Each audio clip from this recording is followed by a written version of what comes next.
കുട്ടിക്കാലത്ത് ഫയൽമാനാകണമെന്നാണ് കുട്ടിക്കാർ.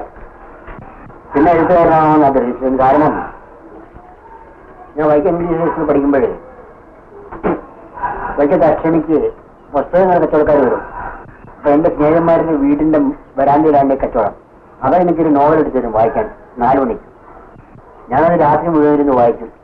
ഞങ്ങളുടെ വീട്ടിലെ അങ്ങേരെന്ന് പറഞ്ഞ ഇൻഡസ്ട്രി നിറ്റോടിക്കുന്ന ശബ്ദം കേട്ടാണ് വായന നടത്തുന്നത്. മലയാള നോവലിസ്റ്റും കഥാകൃത്തും സ്വാതന്ത്ര്യ സമരസേനാനിയുമായിരുന്നു ബേപ്പൂർ സുൽത്താൻ എന്ന അപരനാമത്തിൽ അറിയപ്പെട്ടിരുന്ന വൈക്കം മുഹമ്മദ് ബഷീർ. 1982 ഇന്ത്യാ ഗവൺമെന്റ് അദ്ദേഹത്തെ പത്മശ്രീ പുരസ്കാരം നൽകി ആദരിച്ചു. ബഷീറിന്റെ വളരെ പ്രസിദ്ധമായ ഒരു നോവലാണ് പാത്തുമ്മയുടെ ആട്. 1959 പ്രസിദ്ധീകരിച്ച ഈ നോവലിന് പെണ്ണുങ്ങളുടെ ബുദ്ധി എന്നൊരു പേരും ഗ്രന്ഥകർത്താവ് നിർദ്ദേശിച്ചിരുന്നു. വൈക്കം മുഹമ്മദ് ബഷീറിന്റെ ഓർമ്മദിനം വാഴൂർ ഉള്ളായം UP സ്കൂളിൽ നടന്നു.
വൈക്കം മുഹമ്മദ് ബഷീറിനെ ആസ്പദമാക്കിയുള്ള ഡോക്യുമെന്ററി പ്രദർശനവും നടന്നു.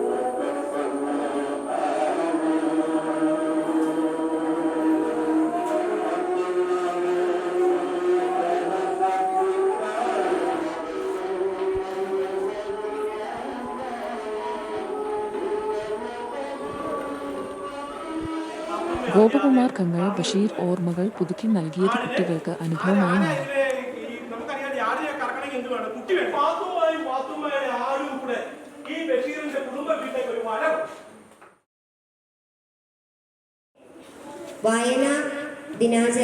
വാരാഘോഷത്തിന്റെ പരിസമാപ്തിയും അതോടൊപ്പം ബഷീർ അനുസ്മരണവുമാണ്. പ്രമുഖ പരിസ്ഥിതി പ്രവർത്തകൻ K Binu, ward member Delma George, അധ്യാപിക സൂര്യ എസ് നായർ തുടങ്ങിയവരും അനുസ്മരണത്തിൽ പങ്കാളികളായി.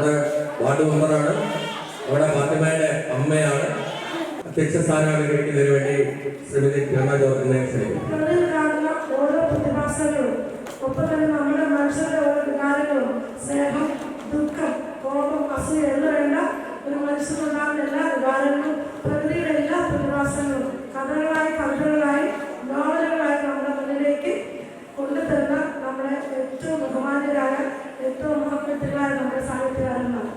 അവരുടെയൊക്കെ ദിനങ്ങൾ ഇങ്ങനെ ആചരിക്കുമ്പോൾ മാത്രമാണ് അവരുടെയൊക്കെ കൃതികൾ എങ്ങനെയാണ് ഉണ്ടായതെന്നും അതിൻ്റെ പ്രാധാന്യമെന്നും ഇപ്പോഴുള്ള കുട്ടികൾ ചിന്തിച്ചു തുടങ്ങുന്നത്. പാത്തുമാരുടെ ആണിന് സ്ത്രീകൾ നടക്കുമ്പോൾ നിങ്ങൾ പാത്തുമാരുടെ ആണിനെ കാണുമ്പോൾ നിങ്ങൾക്ക് സന്തോഷം ഉണ്ടായിരുന്നു. 30ാമത് അനുസ്മരണം പറഞ്ഞ് വൈക്കം തലയോരപ്പറമ്പിൽ നിന്നാണ് ഞാൻ നിങ്ങളുടെ സ്കൂളിൽ എത്തിയിരിക്കുന്നത്. ഈ സ്കൂൾ മുറ്റത്ത് എത്തിയപ്പോൾ തന്നെ എൻ്റെ മുത്താപ്പൻ്റെ പ്രിയപ്പെട്ട മരമായ മാങ്കോസ്റ്റിൻ മരം കണ്ടതിൽ എനിക്ക് വളരെ സന്തോഷമുണ്ട്. അദ്ദേഹത്തിൻ്റെ കഥകൾ നിങ്ങൾക്ക് പഠിക്കാനുണ്ടല്ലോ. അദ്ദേഹത്തെ ഓർമ്മിക്കുന്നതിനായി ഒരു ദിവസം തിരഞ്ഞെടുത്ത നിങ്ങൾക്ക് എല്ലാവർക്കും ഞാൻ നന്ദി അറിയിക്കുന്നു.